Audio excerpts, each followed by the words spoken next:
묵상기도하심으로 새벽 예배를 시작하겠습니다. 하나님 감사합니다. 한밤에도 주님의 품에 우리를 편히 쉬게 하시고 새날을 주셔서 예비케 하심을 감사합니다. 오늘 이 하루도 주와 동행하는 하루가 되게 하시고 주님을 기쁘시게 하는 하루가 되도록 인도하여 주옵소서. 우리가 가지고 온 모든 인생의 짐과 문제들은 온전히 주께 맡기게 하시고 세상에 줄 수 없는 참된 평강과 안식을 주님 안에 누리게 하여 주옵소서. 오늘도 우리의 구하는 것과 생각하는 것보다 더욱더 넘치도록 응답하신 하나님을 찬양합니다. 예수님의 이름으로 기도합니다. 아멘. 찬송 342장 드리겠습니다. 너 시험을 당해 죄 짓지 말고 너 용기를 다해 곧 물리치라. 너 시험을 이겨 새 힘을 얻고 주 예수를 믿어 늘 승리하라. 우리 구주의 힘과 그의 위로를 빌라. 주님 내 편에 서서 항상 도우시리. 내 친구를 삼가 잘 선택하고 너행을 삼가 늘 조심하라. 너 열심을 다해 늘 충성하고 온 정성을 다해 주 봉사하라. 우리 구주의 힘과 그의 위로를 빌라. 주님 내 편에 서서 항상 도우시리. 잘 이기는 자는 상 받으리니 너 낙심치 말고 늘 전진하라. 내 구세주 예수 힘 주시리니 주 예수를 믿어 늘 승리하라. 우리 구주의 힘과 그의 위로를 빌라. 주님 내 편에 서서 항상 도우시리. 아멘. 오늘 이 시간에 주시는 살아계신 하나님의 말씀은 신약성경 누가복음 8장 40절에서 56절까지의 말씀입니다.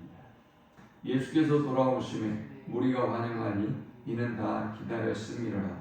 이에 회당장인 야이로라는 사람이 와서 예수의 발 아래에 엎드려 자기 집에 오시기를 간구하니 이는 자기에게 12살 된 외딸이 있어 죽어가니라. 예수께서 가실 때 무리가 밀려들더라. 이에 12해를 혈루증으로 앓는 중에 아무에게도 고침을 받지 못하던 여자가 예수의 뒤로 와서 그의 옷가에 손을 대니 혈루증이 즉시 그쳤더라.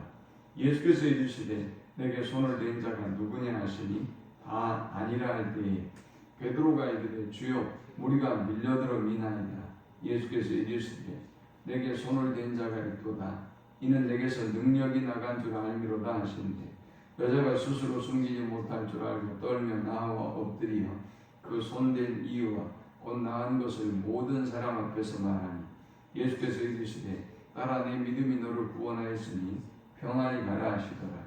아직 말씀하실 때 회당장의 집에서 사람이 와서 말하되 당신의 딸이 죽었나이다. 선생님을 더 괴롭게 하지 마소서 하거늘 예수께서 들으시고 이르시되 두려워하지 말고 믿기만 하라. 그리하면 딸이 구원을 얻으리라 하시고 그 집에 이르러 베드로와 요한과 야고보와 아이의 부모 외에는 함께 들어가기를 허락하지 아니하시니라. 모든 사람이 아이를 위하여 울며 통곡하며 예수께서 이르시되 울지 말라. 죽은 것이 아니라 잔다 하시니 그들이 그 죽은 것을 아는 거로 비웃더라. 예수께서 아이의 손을 잡고 불러 이르시되 아이야 일어나라 하시니 그 영이 돌아와 아이가 곧 일어나거늘 예수께서 먹을 것을 주라 명하시니 그 부모가 놀라는지라. 예수께서 경고하사 이 일을 아무에게도 말하지 말라 하시니라. 아멘. 예수님이 거라사 지방에서 떠나서 다시 예수님을 기다리던 무리들에게 돌아왔습니다. 이 무리들은 거라사 지방의 사람들의 반응과는 전혀 다릅니다. 거라사 지방의 사람들은 예수님 때문에 자신들이 손해를 입어서 예수님을 나가달라고 요청했죠.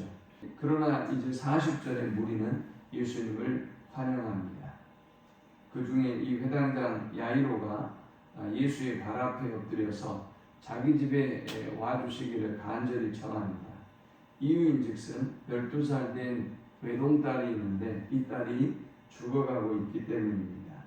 많은 무리들 속에서 예수님은 회당장 야이로의 집을 향하셨고 성경의 표현에 의하면 예수님이 가실 때 무리가 몰려들었다라고 기록하고 있습니다. 그만큼 많은 무리가 예수님 주변에 운집했던 것이지요. 그런데 한 사건이 발생했습니다.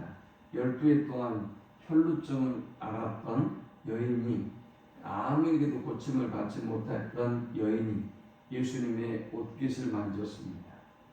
예수님이 묻습니다. 누가 자신의 옷에 손을 댄 사람이 있다는 것입니다. 이제 여인이 와서 자신이 손을 댄 이유를 고백하고, 그리고 자신이 그 모든 병으로부터 나음을 입은 사실을 고백합니다. 자, 이제 우리는 이 두 사건을 통해서 세 가지 영적 교훈을 묵상하고 함께 은혜를 나누려고 합니다. 이 본문이 주는 첫 번째 영적 교훈은 기적은 침노하는 자의 것이다 라는 것입니다. 먼저 회당장 야이로를 보면 이 회당장 야이로는 딸이 죽어가는 상황에서 조금도 주저하지 않습니다. 그가 할 수 있는 것은 자신이 회당장이고, 회당장은 우리로 치면 굳이 비교해 본다면 서당에 비유할 수 있다고 했죠. 이곳에서 말씀을 가르치고 이곳을 책임지는 사람이란 말이죠. 그런데 전문 예수 앞에서 이제 갓 사역을 시작하신 지 얼마 되지 않는 예수 앞에서 간절히 엎드려서 자기 집에 오기를 간구합니다. 이것은 자신이 체면과 지위와 모든 것들을 뒤로하고 딸을 살리겠다고 하는 간절함을 표현하고 있는 것입니다. 이런 사람이 하나님의 나라를 경험합니다. 이런 사람이 기적을 경험하게 되는 것입니다. 이런 사람이 천국을 소유하게 되는 것입니다. 또 이 혈루증을 앓았던 여인도 그렇죠. 많은 무리들 가운데 예수님의 옷깃을 만지는 사람이 어디 한둘이겠습니까? 아니면 예수님을 뵈려고 하는 사람이 한둘이겠습니까? 그러나 그녀는 간절한 믿음으로 예수님을 만집니다. 그리고 기적을 경험하게 되었던 것입니다. 하나님의 역사는, 하나님의 기적은 그런 간절함을 가지고 침노하는 사람의 것입니다. 오늘 하나님 앞에 간절함으로 나아가는 우리 모두가 되시기를 축원합니다. 두 번째 우리가 이 본문을 통해 얻을 수 있는 영적 교훈은 믿음이 기적을 낳는다라는 것입니다. 혈루증을 앓던 여인이 예수님의 옷깃을 만지고 나니 예수님이 묻습니다. 45절에 예수께서 이르시되 내게 손을 댄 자가 누구냐 하시니 다 아니라 할 때 베드로가 이르되 주여 무리가 밀려들어 미나이다 했습니다. 그때 예수님은 이렇게 말씀하셨습니다. 예수께서 이르시되 내게 손을 댄 자가 있도다. 이는 내게서 능력이 나간 줄 알미로다 하신대 했습니다. 예수님 주변에 사람들이 밀려들어서 옷깃을 만질 수는 있겠으나, 그러나 예수님은 간절한 믿음으로 자신을 터치하고 그리고 자신의 병 낫기를 소원하는 한 여인의 믿음을 보셨습니다. 그에게서 능력이 빠져나간 것을 예수님이 느끼시고 그녀에게 물었던 것입니다. 여자는 이제 두려움에 47절에 이렇게 고백합니다. 여자가 스스로 숨기지 못할 줄 알고 떨며 나와 엎드려 그 손댄 이유와 곧 나은 것을 모든 사람 앞에서 말하니 했습니다.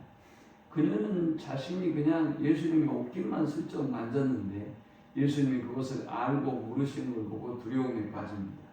어떻게 이런 일이 벌어질 수 있을까? 아마 두려움을 가졌던 것 같습니다. 그 두려워하고 있는 여인을 향해서 예수님 말씀합니다. 예수께서 이르시되 딸아 내 믿음이 너를 구원하였으니 평안히 가라 하시더라. 예수님은 그녀가 옷깃을 만지는 어떤 행동에 의해서 구원을 얻는 것이 아니라 그녀의 그 믿음이 그녀를 치료했음을 선포합니다.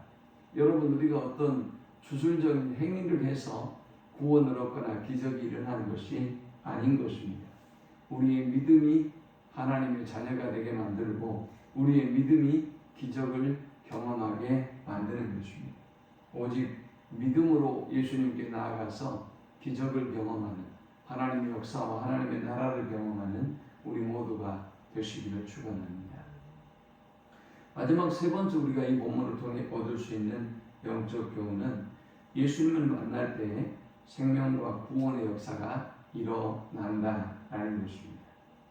이렇게 이 여인과 대화하고 이 여인을 치료하고 있을 그때에 이제 회당장 야이로의 집에서 기별이 옵니다. 당신의 딸이 죽었습니다. 더 이상 선생님을 괴롭게 하지 마십시오 라고 전갈이 왔습니다.